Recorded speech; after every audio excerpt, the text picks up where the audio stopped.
अब फिलिपाइन जैसे मुल्क जो है ना, उन्होंने अपने खेतों को टूरिस्ट खेत बना दिए हैं। अगर आप फार्मर से पूछे कि आड़ू पर केजी क्या रेट आपका बिकता है, तो आपको बताएंगे 20 रुपए पर केजी उनका आड़ू बिकता है। अगर मार्केट में आप किसी 5 स्टार होटल, किसी बड़े हाइपर स्टार से लेते हैं या बड़े किसी स्टोर से लेते हैं किसी रेडी, तो आपको वो 150 रुपए पर किलो सेल आपको बिक रहा है। इसका मतलब 20 रुपए किलो फार्मर बेच रहा है और आप ले रहे हैं 200 रुपए किलो या 150 रुपए किलो।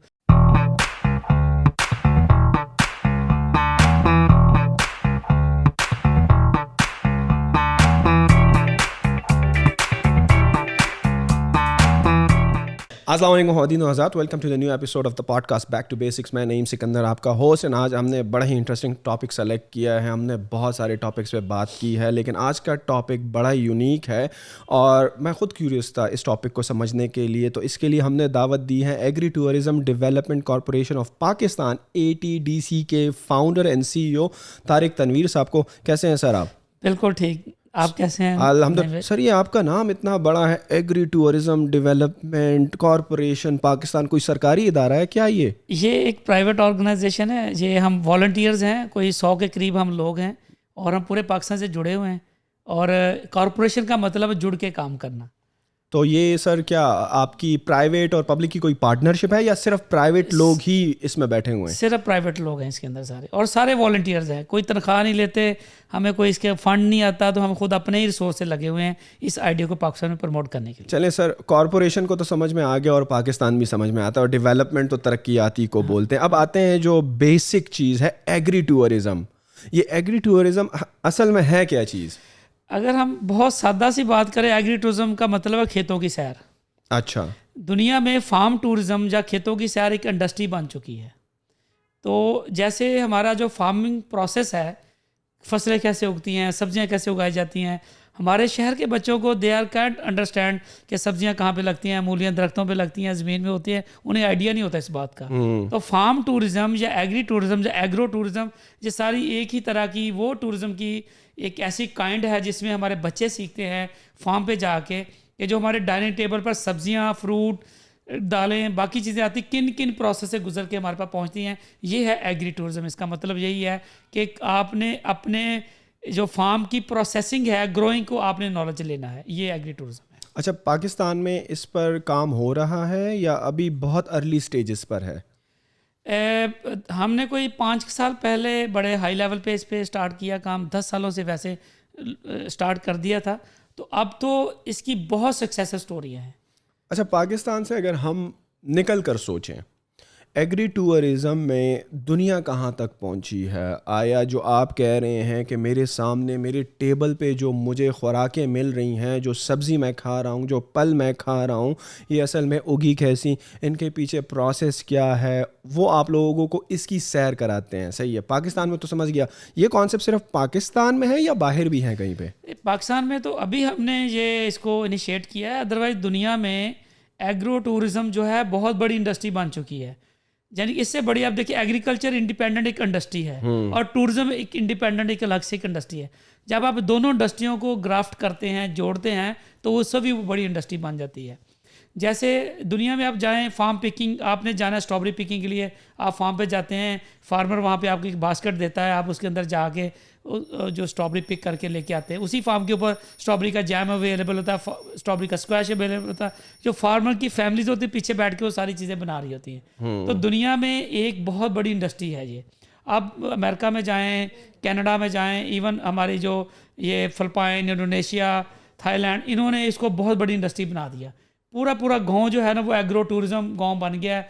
लोग जाते हैं और उस गांव के अंदर लाखों टूरिस्ट जाते हैं, करोड़ों रुपए खर्च करके आते हैं और लोकल इकॉनमी जो है ना वो बूस्ट कर रही है वहाँ। और इन किस्म के फेस्टिवल और टूरिज़म में क्या ये लोकल मकामी लोग ही, अगर हम लेट्स से बात करें, जैसे आपने फ़िलिपाइन का जिक्र किया, US तो चलें हम कहेंगे तो वो तो वर्ल्ड लीडर है हर चीज़ में। अगर हम फ़िलिपीन की बात करें या इन्हीं डेवलपमेंट या इमर्जिंग इकोनॉमीज़ की बात करें, तो यहाँ पे जो टूरिस्ट भी आता है इन मुख्तलिफ फेस्टिवल्स को एंजॉय करने के लिए, तो ये मकामी लोग होते हैं या इंटरनेशनली भी लोग आते हैं यहाँ पर? देखिए, फिलिपाइन की जो गवर्नमेंट है उन्होंने खुद इस एग्रो टूरिज्म इंडस्ट्री को उन्होंने अपने किसानों के लिए ओपन किया है। उन्होंने इसको एक सब्जेक्ट बना दिया, उसको यूनिवर्सिटी में पढ़ा रहे हैं बच्चों को कि आप एग्री टूरिज्म इंडस्ट्री को लेकर किस तरह अपनी इकोनॉमी को बूस्ट कर सकते हैं, पूरी इकोनॉमी को। अब फिलिपाइन जैसे मुल्क जो है ना, उन्होंने अपने खेतों को टूरिस्ट खेत बना दिए हैं। उसके अंदर लोग नाइट स्टे करते हैं उनके साथ जाके। वहाँ पे टूरिस्ट रिजॉर्ट बने हुए हैं फार्म के अंदर, यानी एग्रो फार्म टूरिस्ट रिजॉर्ट, वहाँ पे बहुत बड़ी इंडस्ट्री है। फार्मर जो है उस टूरिस्ट रिजॉर्ट को चलाते हैं और फिर वहाँ के जो लोकल फूड हैं उनको भी वो अपने फार्म के ऊपर पका के उनको खिलाते हैं टूरिस्ट को सर।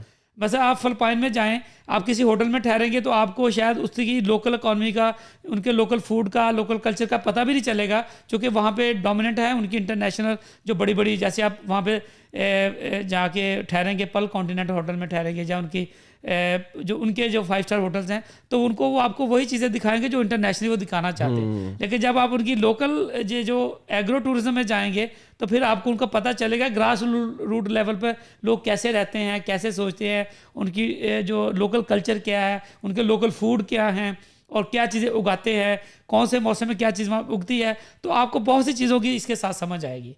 तो एग्री टूरिज्म वर्ल्ड ओवर एक बहुत बड़ी इंडस्ट्री, बल्कि इंडिया ने तो अब कोई, मैं उनकी एक साइट देख रहा था, वो हज़ारों के हिसाब से उनके फार्म है जो एग्रो टूरिज्म साइट के ऊपर उन्होंने उसको ओपन किया है। अब उन्होंने अपनी एक मिनिस्ट्री बना दी, इसके ऊपर अलग से एग्रो टूरिज्म मिनिस्ट्री है जो इस इंडस्ट्री को लेके वहाँ पे काम कर रही है। सर, एग्रो टूरिज्म की 2 साइड्स हैं। एक फार्मर्स वाली साइड जो ये सारी फसलें उगाते हैं, सही है। दूसरी वो वाली साइड है हम जैसी आवाम जहाँ पे जाते हैं, सही है। अब वहाँ पे फार्मर भी है, लेट्स से अगर वो कोई फल उगा रहा है, कोई सब्ज़ी उगा रहा है, दूसरी तरफ से मैं आ गया, तो मुझे इसमें क्या फ़ायदा है एज अ टूरिस्ट, और जो उगाने वाला फार्मर है उसको इसका क्या फ़ायदा है? देखिए, जब फार्मर कोई चीज़ प्रोड्यूस करता है, कोई भी क्रॉप है, जैसे मैं आपको आपके इलाके की बात करूं, वहाँ पे नाशपाती है, वहाँ केपीके पे की बात कर रहे हैं, केपीके की बात करें तो वहाँ पे जैसे आड़ू है हमारा, अगर आप फार्मर से पूछे कि आड़ू पर केजी क्या रेट आपका बिकता है, तो आपको बताएंगे 20 रुपए पर केजी उनका आड़ू बिकता है। अगर मार्केट में आप किसी 5 स्टार होटल, किसी बड़े हाइपर स्टार से लेते हैं, या बड़े किसी स्टोर से लेते हैं, किसी रेडी, तो आपको वो 150 रुपए पर किलो सेल आपको बिक रहा है। इसी तरह इसका मतलब 20 रुपए किलो फार्मर बेच रहा है और आप ले रहे हैं 200 रुपए किलो या 150 रुपए किलो। अगर आप फार्मर के पास जाएंगे तो डायरेक्ट फ्रॉम द फार्म जो है ना, आप वहाँ पे चीज़ें, तो अगर वो आप 30 रुपए या 40 रुपए किलो भी वहाँ से लेते हैं तो फार्मर को 20 रुपए का फ़ायदा होगा और आपको 100 रुपए का फ़ायदा होगा। इसी तरह दूसरा जो इसका फ़ायदा है, connectivity with the nature, back to nature का एक आइडिया है।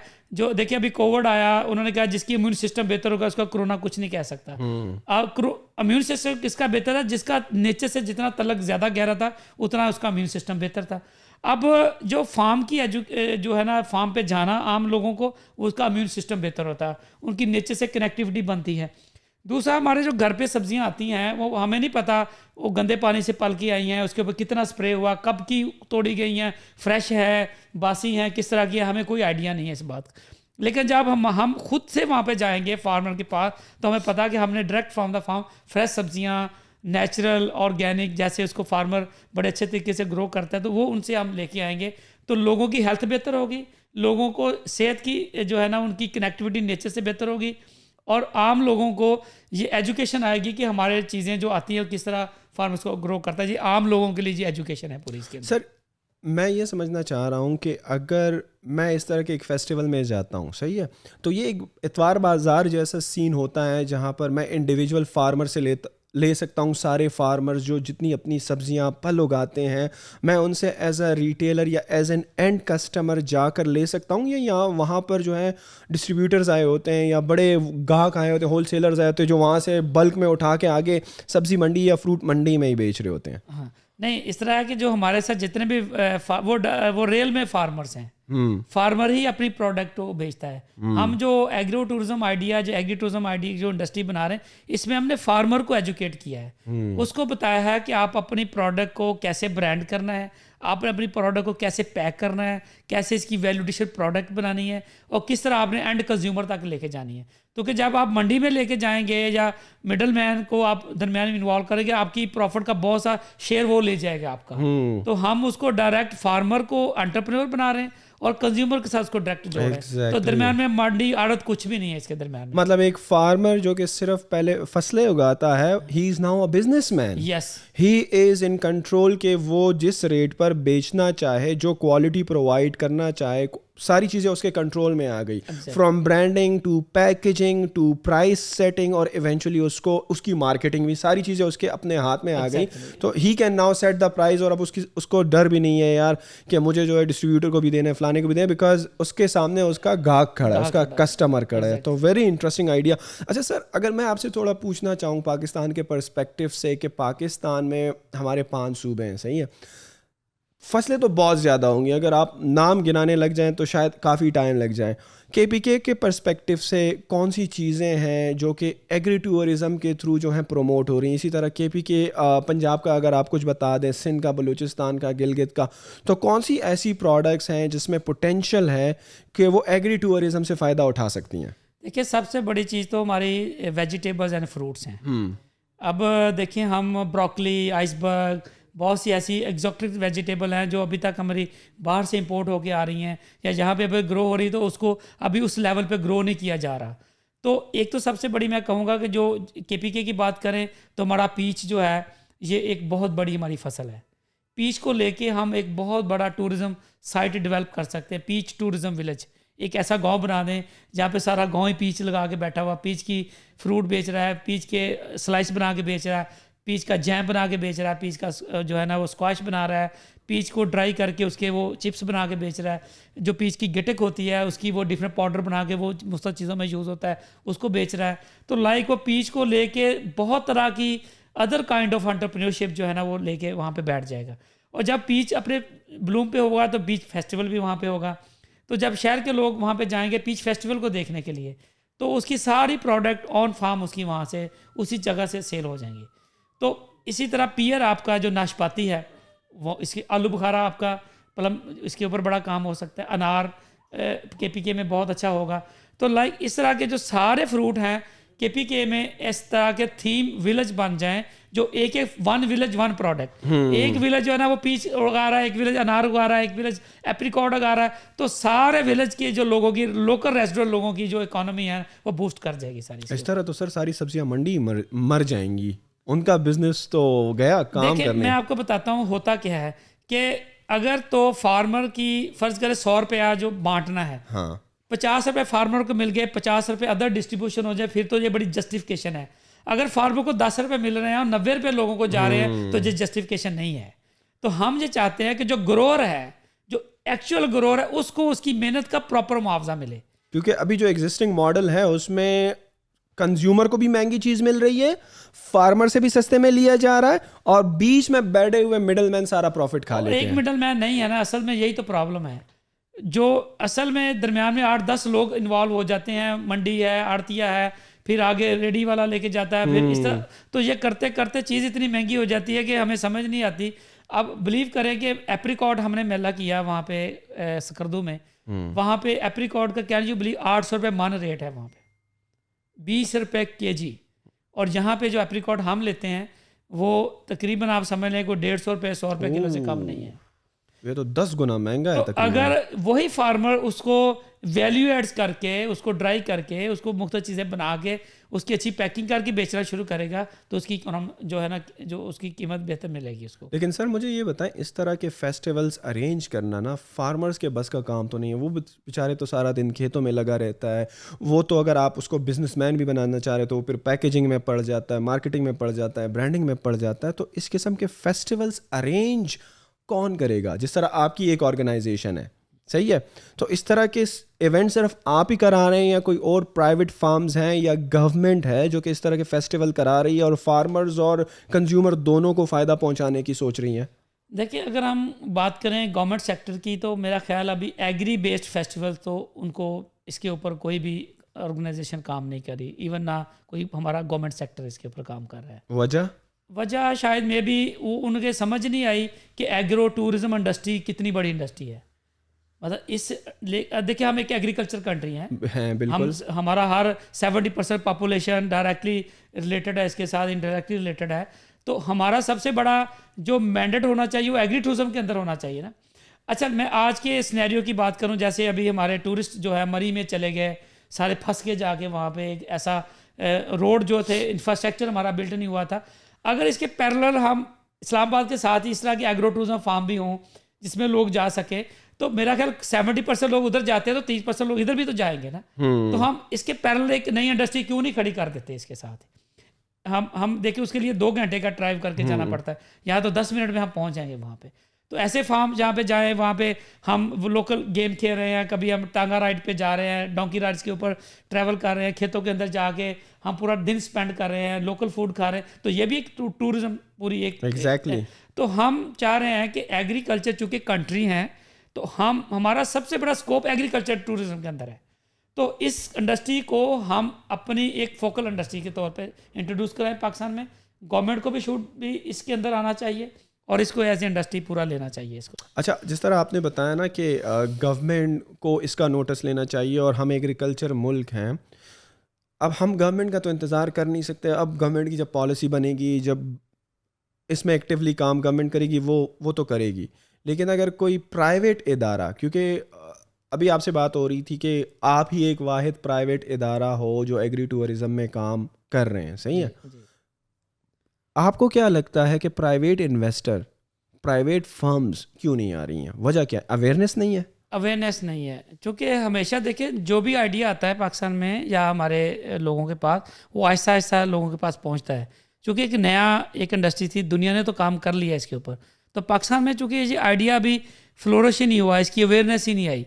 तो अब जो हमने शुरू किया है इस आइडिया को लेके, अब बहुत से लोग इसके ऊपर आ गए हैं और वो काम कर रहे हैं। बड़े सक्सेसफुल मॉडल मौजूद हैं पाकिस्तान में जिसको फॉलो किया जा सकता है। अगर कोई भी इन्वेस्टर आना चाहे तो हमारे उस सक्सेसफुल मॉडल्स को देखे तो उन्हें समझ आ जाएगी कितना बड़ी इंडस्ट्री ये बन गई है। अच्छा सर, अगर मैं आपसे ये पूछूँ ना, जब कोई इन्वेस्टर आता है, जब कोई प्राइवेट कंपनी आती है, किसी सेक्टर में इन्वेस्टमेंट करती है, तो एक कंपनी तो जाहिर बात है अपनी प्रॉफिटेबिलिटी को देखती है, अपनी स्केलेबिलिटी को, ग्रोथ को देखती है। इन टर्म्स ऑफ नंबर्स में अगर आपसे पूछूँ कि इसमें कितना पोटेंशियल है, इसमें पैसा बनाया जा सकता है जिस तरह और सेक्टर्स हैं, जब वहाँ पे प्राइवेट फर्म्स जाती हैं, अच्छा खासा पैसा बना लेती हैं, ग्रो कर जाती हैं, तो यहाँ पर एक प्राइवेट इन्वेस्टर के लिए क्या अपॉर्चुनिटी है और क्या पोटेंशियल है उसका? देखें, इसके लिए अगर मैं आपको बताऊं कि एक पाई फेरू एक बड़ा छोटा सा शहर है पंजाब का, बड़ा छोटा सा कस्बा एक समझ लें, तो वहाँ का एक फार्मर है जिसने कोई 25-30-40 एकड़ में बैम्बोज लगाया हुआ था उसने। अब वो जो बैम्बोज है उसको 3 साल के बाद उसको उसके पैसे मिलते हैं जब मैच्योर होता है। सब्जी में 6 माह के बाद पैसे आते हैं, फ्रूट में साल बाद के पैसे आते हैं। अब ये देखिए, अंदाज़ा करें कि फार्मर की जो इनकम है उसको 6 माह के बाद आती है, साल के बाद आती है, 3 साल के बाद आती है, जबकि उसके एक्सपेंडिचर डेली हैं। उसे बच्चों के फीसें देनी है, उसने बाकी अपनी चीज़ें जो एक्सपेंडिचर पूरे करने। तो फार्मर की इनकम को डेली के ऊपर लाना या महाना के ऊपर लाना बहुत ज़रूरी है। सबसे बड़ा तो ये पॉइंट इसके अंदर बड़ा ज़रूरी है। अच्छा, जब जो आप बात करें, जो बैम्बो का फार्मर है उसने क्या किया, उस फार्म को उसने एग्रो टूरिज्म फार्म बना दिया। उसके अंदर उसने तांगा राइड चला दी, उसमें डोंकी राइड्स चला दी, उसमें कैमल राइड्स चला दी, ट्रेनें चला दी उसके अंदर, बैम्बोज के अंदर ही। अब वो बैम्बो जिस तरह पहले बेचता था अभी भी उसी तरह बेच रहा है, लेकिन साथ में उस फार्म को उसने एग्रो टूरिज्म के ऊपर भी उसने स्टार्ट कर दिया। अब 5-6 साल लगे उसको लोगों को वहाँ पे लाने में, अपने आप को ब्रांड बनाने में, अपने आप को इंट्रोड्यूस कराने में। तो विद इन 5-6-7 ईयर्स अब वहाँ पे 2000 बंदा डेली उस फार्म को विजिट करने जाता है और 250 रुपये उसके अंदर जाने का टिकट रख दिया उसने। अब 1.5 करोड़ रुपए की एक महीने की वो सिर्फ टिकट सेल कर रहा है फार्म। अब 1.5 करोड़ रुपए की पर मंथ की जो मैं आपको इकनॉमिक्स बता रहा हूँ, अगर ये आपको लगता है कि ये वो इकनॉमिक्स है जिसके ऊपर लेके बाकी लोगों को काम करना चाहिए, तो फिर तो लोगों को इस इंडस्ट्री में आना चाहिए। अच्छा, ये मैं वो पैसे बता रहा हूँ जो वो टिकट बेच रहा है। अब उसके अंदर जाएंगे, अगर आपने कोई भी राइड ली उसके आप पैसे देंगे, अगर आपने वहाँ पे गाड़ी खड़ी की है उसके आप पैसे देंगे, अगर आपने खाना खाया उसके आप पैसे देंगे, अगर आपने चाय पी उसके पैसे देंगे, अगर आपने नाइट स्टे किया उसके अंदर 10 कमरे बने हुए हैं जिसके अंदर लोग जाके नाइट स्टे भी करते हैं वहाँ पे, और उसका कोई 8-10 हज़ार रुपये पर नाइट स्टे का किराया है और लोग पे करते हैं। क्योंकि लोग अब शहरों के लोग जो है स्ट्रेस से बाहर जाना चाहते हैं, लोग रेल में जाके वहाँ पे जीना चाहते हैं, अपने रेल में फूड लेना चाहते हैं, फार्मर के साथ जुड़ना चाहते हैं, अपनी स्ट्रेस को मैनेज करना चाहते हैं। तो मेरा ख्याल है कि ये जो इंडस्ट्री एक सक्सेसफुल मॉडल है, इस तरह के जो हमारे और बाकी सक्सेसफुल मॉडल है, इसको विजिट करके अगर कोई बंदा इसमें आना चाहे, उसको पता चलेगा कि 1.5 करोड़ रुपए की महीने की टिकट बेच के और बाकी पैसे कमा, ये अबाउट को 2 करोड़ के करीब पर मंथ की इसकी इकनॉमी जा रही है। तो लोगों को आना चाहिए इसके अंदर। Sir, as a founder of ATDC, सही है, आप क्या खिदमत दे रहे हैं सोसाइटी को? आप क्या कर रही हैं? आपकी ये कॉरपोरेशन क्या कर रही है? देखिए, सबसे पहले तो हमने इस आइडिया को पाकिस्तान में प्रमोट करना है, इस लफ्ज़ को एग्रो टूरिज़म या एग्री टूरिज़म जो है, क्योंकि किसान जो है हमारा, जो किसान के बच्चे हैं, अब देखिए किसान के बच्चे भी डॉक्टर बन रहे हैं, इंजीनियर बन रहे हैं, बाकी शोबों में जा रहे हैं। अब किसान का बच्चा भी अगर किसान नहीं बनेगा तो who will produce the food? Exactly सबसे बड़ा क्वेश्चन है जो मैं अगर आपसे नहीं पूछूंगा, अभी मैं अपने ऑडियंस से भी पूछूंगा कि किसान कौन बनेगा, अगर हमारी फसलें ग्रो कौन करेगा, अगर किसान के बच्चे भी एग्रीकल्चर में नहीं आएंगे।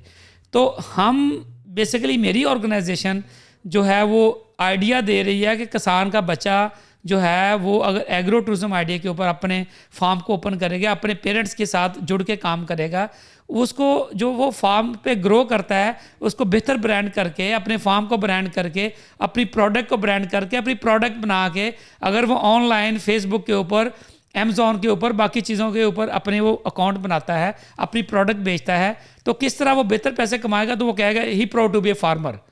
अदरवाइज तो हमारे तो बच्चे प्राउड भी नहीं करते, बल्कि वो शर्मिंदा फील करते हैं कि हम किसान हैं। तो मेरी ऑर्गेनाइजेशन जो एग्री टूरिज्म है, जो हमारे बहुत से हम लोग मिल के काम कर रहे हैं, उसका मकसद यही है कि इस तरह के फार्म डिज़ाइन किए जाएँ, उनकी प्लानिंग की जाए, फार्मर को ब्रांडिंग सिखाई जाए, फार्म को अपनी वैल्यूडेशन फार्मर को सिखाई जाए, और इस आइडिया को प्रमोट किया जाए पाकिस्तान के अंदर।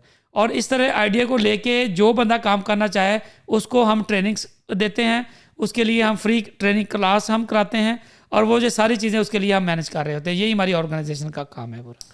आपकी ऑर्गेनाइजेशन की सर्विसेज से अगर कोई फार्मर फ़ायदा उठाना चाहता है और ये समझता है कि मुझे फार्मर के साथ बिजनेसमैन भी बनना है और ये सारी चीज़ें ख़ुद करनी है, तो वो ट्रेनिंग्स आप उनको उनके इलाके में जाकर देते हैं या आपने कोई डेडिकेटेड सेंटर्स बनाए हुए हैं? देखिए, एक तो हमने हमारे जो फेस्टिवल्स होते हैं वो भी एक ट्रेनिंग ही होती है एक तरह की। जैसे आज अगर हम बात करें आज के दिन की, आज हमारा पहला ट्विन सिटी गुड़ फेस्टिवल हमने किया। ये फर्स्ट एनुअल ट्विन सिटी गुड़ फेस्टिवल जो हमने इस्लामाबाद की सराउंडिंग में किया हमने। वहाँ पे जो फार्मर्स आए हुए थे उसको हमने ट्रेन किया कि अगर आप गुड़ से, गन्ने से गुड़ बनाते हैं, उसकी कैसे आपने मैन्युफैक्चरिंग करनी है, कैसे आपने पैकिंग करनी है, कैसे आपने इसका नाम रखना है, तो कैसे आपने इसका पेज बना के बेचना है। तो ये पूरा दिन हमने ट्रेनिंग ही कराई है आज। तो इवेंट बेसिकली ट्रेनिंग्स हैं, इवेंट बेसिकली कनेक्टिविटीज़ हैं। तो इसके अलावा हमारा ट्रेनिंग सेंटर भी हमने फैसलाबाद में बनाया हुआ है। वहाँ पे हमने लायलपुर फार्मर्स मॉल के नाम से एक बाकायदा ट्रेनिंग इंस्टीट्यूट है हमारा, जो वैल्यूडेशन सिखाता है। वहाँ पे मशीनें लगी हुई हैं, वैल्यूडेशन प्रोसेसिंग की मशीनें लगी हुई हैं। वहाँ पे हम कभी हनी बी के ऊपर ट्रेनिंग करा रहे हैं, कभी मशरूम फार्मिंग पे ट्रेनिंग करा रहे हैं, कभी हम नर्सरी मैनेजमेंट के ऊपर ट्रेनिंग कर रहे हैं, कभी हम कैक्टस सेकुलेंट के ऊपर ट्रेनिंग कर रहे हैं। तो राउंड द ईयर हमारी ट्रेनिंग चल रही होती है, वो फ्री होती है किसानों के लिए, किसानों के बच्चों के लिए। इसी तरह जो ख़वातीन हैं उनको भी हम वहाँ पे ट्रेनिंग दे रहे हैं। अभी हम जो हमारा नया भी हमारा सेशन चल रहा है कि हम जो हमारे जो ट्रांसजेंडर उनको भी हम इसके अंदर लेके जाएं कि पूरा एक विलेज बना दिया जाए, और उस पूरे विलेज में उनको वो फार्मिंग भी कर रही हूँ, अपनी वैल्यूडेशन चीज़ें भी बना रही हूँ, और लोगों को फेस्टिवल करके अपनी चीज़ें बेच भी रही हूँ। सारी हैंडी क्राफ्ट्स भी इसमें आता है, फूड भी इसमें आता है, और फसलों की वैल्यूडेशन प्रोडक्ट भी इसके अंदर आती हैं। तो ये जो ट्रेनिंग्स होती है हमारी, जो भी हमारा इवेंट होता है, जो फेस्टिवल होता है, जो हमारी साइट के ऊपर अनाउंस होता है, वो 100 फेस्टिवल अगर फ़र्ज़ करें हम एक साल में कराते हैं। कभी हम कॉन्फ्रेंस करा रहे हैं, कभी ट्रेनिंग सेशन का नाम देते हैं, कभी फेस्टिवल का नाम देते हैं। तो बेसिकली वो ट्रेनिंग ही होती हैं सारी की सारी। अभी अगर मैं पिछले साल की बात करूँ, 2021 का जो गुजरा है, उसमें तकरीबन आपने कितने फेस्टिवल्स किए? अबाउट 100, अब प्लस माइनस कोई हो सकता है 2-4 ज़्यादा होंगे, 1-2 कम, लेकिन 100 के करीब हमारे इवेंट्स हैं। अच्छा, इसमें आप ये कस्टमर्स को किस तरह आमादा करते हैं, उनको किस तरह अवेयर करते हैं कि भाई आप इस फेस्टिवल पे आओ, आप ही का फ़ायदा है? अच्छा, इसमें एक तो सोशल मीडिया नेटवर्किंग हमारी बड़ी मजबूत है। दूसरा, टूर ऑपरेटिंग जो कंपनीज़ हैं उसको हम अपना टूर जो है ना वो उनको हम सेल कर देते हैं। सेल करने का मतलब ये है कि जैसे अभी हमारा सिट्रस फेस्टिवल हो रहा है, तो हम पाकिस्तान की जितनी टूर ऑपरेटिंग कंपनीज़ हैं उनको हम कहते हैं कि ये एक जी बड़ा किन्नू मेला हो रहा है, वहाँ पे आप जाएंगे, किन्नू तोड़ेंगे, किन्नू की प्रोडक्ट खाएंगे, किन्नू के आप बागों के अंदर जाएंगे, वहाँ पे स्पेंड करेंगे टाइम, आप वहाँ पे तांगा राइड्स भी होगा, वहाँ पे कैमल राइड्स भी होगा, उसके ऊपर आपके बच्चे हैंडीक्राफ्ट्स भी देखेंगे। तो हम टूर ऑपरेटर कंपनियों को एक सबसे पहले हम ऑन बोर्ड किया हुआ है हमने। दूसरा, हमने सोशल मीडिया नेटवर्क हमारा बड़ा मजबूत है, हमारे साथ बहुत से लोग ऐसे जुड़े हुए हैं जो अपने अपने पेजों के ऊपर उसको शेयर कर देते हैं सारा। तो इस तरह पहले ऐसा। दूसरा ये आपको बताऊँ, हो सकता है किसी मेले में हमारे पास 5, 10, 15, 20 लोग आते थे जब स्टार्ट में हमने शुरू किया। पहला एक मेला हुआ हमारा जो उसमें 20 लोग होंगे, लेकिन अब हमारे अलहमदुलिल्लाह कुछ ऐसे मेले जिसमें 1 लाख लोग भी आते हैं। जैसे हमारा एक फेस्टिवल होता है हॉर्स राइडिंग फेस्टिवल, ये हम लाहौर में करते हैं। जब हमने पहला मेला किया तो हमारे को 20 टीमें थी टोटल, उसके अंदर कोई मेरा ख्याल कोई 3,000 लोग थे इसके अंदर। अभी हमारा चौथा फेस्टिवल हुआ इस साल, 4 साल हमें हो गए उस इवेंट को करते।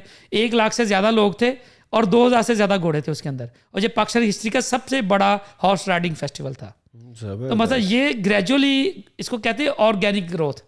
हमने ऑर्गेनिक ग्रोथ की है, हम स्टेप बाय स्टेप इसको लेके आए। हमने ये नहीं कि आज हमने लाखों बंदे इकट्ठे कर दे, नहीं, ये हमारा टारगेट नहीं है। हम कहते जितने भी आएंगे वो आगे जाके फैमिलियों को बताएंगे कि आज हम गए थे, बड़ा हमने एंजॉय किया, बड़ा हमने सीखा, हमने नेचर में गए, हमने फूड खाया, हमने वहाँ से अपने हाथों से ऑरेंजेस तोड़े, स्ट्रॉबेरी तोड़ी, अब वो लेके आए हैं। हमने वहाँ पे ऑरेंज फेस्टिवल में गए, ऑरेंज का हमने जैम देखा, ऑरेंज का स्क्वैश हमने पिया। तो लाइक ये जब वो आके अपनी बाकी फैमिली को बताते हैं, बाकी लोगों को बताते हैं, सोशल मीडिया पे डालते हैं, तो हमारे अगले साल आइडियाज जो है और बढ़ जाती है। इस तरह ये हमने इसकी ग्रोथ जो है ना वो बढ़ाई है। अच्छा, माशाल्लाह पिछले साल आपने 100 इवेंट्स करें और इतनी बड़ी आवाम को आपने गैदर किया, ट्रेन किया फार्मर्स को और उनके फ़ायदे के लिए बात की। और पाकिस्तान में आप वाहिद एक प्राइवेट फार्म हो जो कि ये काम कर रही है और गवर्नमेंट कर भी नहीं रही है। तो हुकूमत को, जो लोग हुकूमत चला रहे हैं, मुल्क चला रहे हैं, उनको आपकी ये काविशें दिख रही हैं या आपने कभी कोशिश करी है इनको दिखाने के लिए ताकि ये भी मोटिवेट हों और हुकूमत कोई पॉलिसी बनाए, कोई लाएमल बनाए ताकि इस चीज़ को एग्री टूरिज़म को फ़रोग मिले पाकिस्तान में? देखिए, हमने पैरेलल काम शुरू किया। हम जैसे हमने अपना काम तो जारी रखा, लेकिन साथ साथ हमने गवर्नमेंट के दरवाजे भी खटखटाते रहे हम कि ये एक काम है जो हम कर सकते हैं। इसके लिए हमने पाकिस्तान की 8 बड़ी यूनिवर्सिटियों के अंदर हमने agri tourism conference, national agri tourism conference के नाम से 8 बड़ी यूनिवर्सिटियों के अंदर हम कॉन्फ्रेंस कर चुके हैं। और वहाँ पे बहुत से मिनिस्टरों को भी हम बुलाते हैं, बहुत से हम जो ये हमारे अहदेदारान हैं उनको भी बुलाते हैं। तो ये जब पंजाब टूरिज़्म डिपार्टमेंट जो आता है हमारा, जब उन्होंने हमारे काम को देखा तो वो हमारे कई फेस्टिवल्स में हमारे साथ जुड़ के काम किया उन्होंने भी। मतलब ऐसी बात नहीं है कि वो जब उन्हें समझ आती है तो हमारे साथ जो है ना वो जुड़ते भी हैं और इवेंट्स भी कराते हैं। इसी तरह अब जो गवर्नमेंट एग्रीकल्चर डिपार्टमेंट है उसमें जो एक्सटेंशन का डिपार्टमेंट है वो भी हमारे साथ ऑन बोर्ड अब होने जा रहा है कि हम आपके काम के साथ मिलकर हम इस काम को करते हैं। तो मेरा ख्याल है कि ये काविश है, हम उनको जब जोड़ेंगे तो इंशाल्लाह वो हमारे साथ जुड़ भी रहे हैं, यूनिवर्सिटियाँ भी जुड़ रही हैं और ये काम बेहतर हो रहा है आगे से पहले से। आपको क्या लगता है कि आने वाले 10 सालों की अगर मैं बात करूं एग्री टूरिज़म इन पाकिस्तान, तो आपको किस दिशा में, किस डायरेक्शन में जाती हुई एग्री टूरिज़म नज़र आती है और वेयर विल बी वी इन 2030? देखिए, अगर हम अगले 10 सालों की बात करें, मैं तो कहता हूँ कि पाकिस्तान एग्री टूरिज़म का पाकिस्तान होगा। गोरे बैठ के देख रहे होंगे कि यार पाकिस्तान में हर रोज़ एक मेला लगाते हैं, ये जिंदा कौमें हैं, जिंदा कौमें मेले लगाती हैं। तो वो वहाँ से बैठ के कहेंगे हमने हनी टेस्टिंग टूर पे जाना है, हम वहाँ पे मशरूम फेस्टिवल में जाएंगे और इनकी वाइल्ड मशरूम हंट करके लेके आएंगे। हम वहाँ पे इनके सिट्रस मेले में जाएंगे, दुनिया का बेस्ट सिट्रस खाने को मिलेगा। हम इनके मैंगो फेस्टिवल में जाएंगे, दुनिया का बेस्ट मैंगो खाने को मिलेगा। मैं 10-15 सालों में जो हम देख रहे हैं, पाकिस्तान का हर फार्मर जो होगा वो एग्री टूरिज़म का फार्मर होगा और पाकिस्तान का हर फार्म जो हैगा वो एग्री टूरिज़म फार्म होगा। और हर फार्मर, हर विलेज जो हैगा वो शहर के लोगों को एज ए होस्ट कर रहा होगा वहाँ पे और अपनी प्रोडक्ट बेच रहा होगा। कंज्यूमर की लोगों के साथ एक बाकायदा कनेक्टिविटी होगी प्रोड्यूसर के साथ। और ये जो मैं देखता हूँ कि हमारे लोगों की हेल्थ जो है इंशाल्लाह वो और ज़्यादा बेहतर होगी, इसमें एंटरप्रेन्योरशिप बढ़ेगी।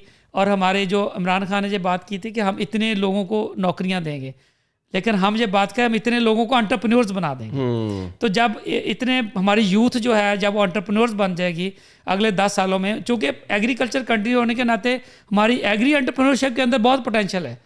तो मैं 10 सालों में तो देख रहा हूँ कि जब जितनी तेज़ी से एग्री टूरिज्म इंडस्ट्री पाकिस्तान में प्रमोट हो रही है, हम एक साइट बना देंगे जिसमें कहाँ पे कौन सा मेला हो रहा है, कौन सा जो है ना फार्म आपको कौन सी चीज़ें दे रहा है। ये एक बहुत तरह की समझ लें एग्री टूरिज्म की इंडस्ट्री पाकिस्तान में हर जगह हर फार्म के ऊपर ये हो जाएगी। ये इंशाल्लाह ताला 10 सालों में इसको हम पाकिस्तान की बहुत बड़ी इंडस्ट्री बना देंगे इसको। सर बहुत कम टाइम में, बल्कि मैं कहूँगा रिकॉर्ड टाइम में हमने बहुत ज़बरदस्त क्वेश्चंस कवर किए हैं आपके साथ।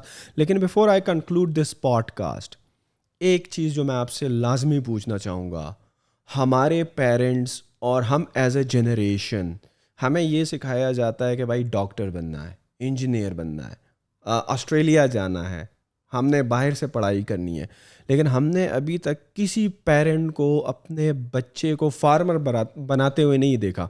तो आपका उन पेरेंट्स के लिए और फिर उनके बच्चों के लिए, फिर उस यूथ के लिए क्या पैगाम है in perspective of agri tourism? देखिए, मैं आपको, अगर एग्री टूरिज्म एक साइड पे है, मैं आपको बताऊं कि किसान, आपको डॉक्टर की ज़रूरत है ज़िंदगी में तब पढ़ते जब आपने बीमार होना है। इसके अलावा डॉक्टर की क्या ज़रूरत है?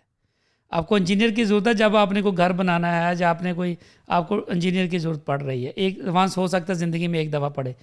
आपको वकील की ज़रूरत कितनी दफ़ा अगर मुकदमा होगा तो, लेकिन फार्मर्स की you need 3 times a day। आपने ब्रेकफास्ट क्या खाया है, आपने लंच किस चीज़ से किया है, आपने ब्रेकफास्ट जो डिनर किस चीज़, वो फार्मर की पैदा की चीज़ है ना। Exactly. तो फार्मर की ज़रूरत तो आपको 3 टाइम एक दिन के अंदर है भाई आपको। तो फार्मर इज़ मोस्ट इंपॉर्टेंट की ऑफ द इकोनॉमी। तो उसको अगर हम देखें, दुनिया ने फार्मर को एक बहुत बड़ी की मान लिया है, उसको सलूट करते हैं कि आप हमारे लिए फूड ग्रो कर रहे हैं, हम आपको सलूट पेश करते हैं। तो दुनिया में इसको बड़ी एक इज्जत की निगाह से देखा जाता है। अब जब ये पैसा भी ज़्यादा कमा रहे होंगे, ज़्यादा जो है ना प्रोमिनेंट भी हो रहे होंगे, तो मेरा ख्याल है कि अब आने वाला जो सदी है ये फार्मर की सदी है।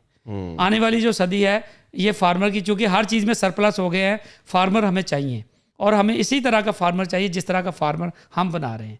तो मैं समझता हूँ कि एक ब्रांड फार्मर जो होता है वो इकॉनमी में ज़्यादा अपने इनपुट्स इंजेक्ट कर रहा होता है, ज़्यादा फोर्स के साथ आ रहा होता है और ज़्यादा बेहतर। जैसे मैं आपको बताऊं कि वो जो फार्मर जिसकी हम मसाले देते हैं, ऐसा फार्मर तो हर बच्चा बनना चाहेगा। एग्जैक्टली। हर बाप चाहेगा कि मेरा बच्चा 1.5 करोड़ पे महीने का कमा भी रहा हो और उसको दुनिया भी जान रही हो और ऐसे बैठ के वो बात भी कर रहा हो फार्मर अपना। तो मेरा ख्याल है कि अब ये ज़्यादा जो रिस्पेक्टेबल प्रोफेशन है और ज़्यादा प्रॉफिटेबल प्रोफेशन है और आने वाले टाइम में फार्मर रियल फूड की सप्लाई चेन दुनिया का सबसे बड़ा चैलेंज है। मैं आपको बता दूं, अभी मेरी बात लिख ले, आपको सरफ यूरिया वाला दूध मिल जाएगा लेकिन रियल दूध नहीं मिलेगा। आपको जो है ना केमिकल वाली सब्जियां गंदे पानी की मिल जाएंगी लेकिन रियल ऑर्गेनिक नेचुरल सब्जियां नहीं मिलेंगी आपको। यही चैलेंज लेके अगर हमारा फार्मर उठेगा तो वो लीड करेगा लोगों को। जो यानी कि आज हमारा जो फार्मर होगा वो सिर्फ फार्मर नहीं है, वो लोगों की सेहत का जामन है। वो डॉक्टर भी है, वो आपका हकीम भी है, वो आपका जनाब आपको सेहतमंद रखने के लिए उसकी जो हेल्दी फूड की जो अवेयरनेस है जो हम उसको सिखा रहे हैं, वो फार्मर एट अ टाइम आपकी पूरी सेहत के ऊपर काम कर रहा है। तो ये जो फार्मर है, हर पेरेंट्स जो है, मैं चाहूँगा कि अगर जो फार्मर के बच्चे कम से कम वो तो एग्रीकल्चर के अंदर ज़रूर आएंगे और उसको प्राउड फील करेंगे कि हम एग्रीकल्चरिस्ट हैं। Thank you very much Tariq भाई for your insight and your time. Audience, आप लोग इंजीनियर्स बनना चाहते हैं, वी रिस्पेक्ट दैट। आप डॉक्टर्स बनना चाहते हैं, वी रिस्पेक्ट दैट।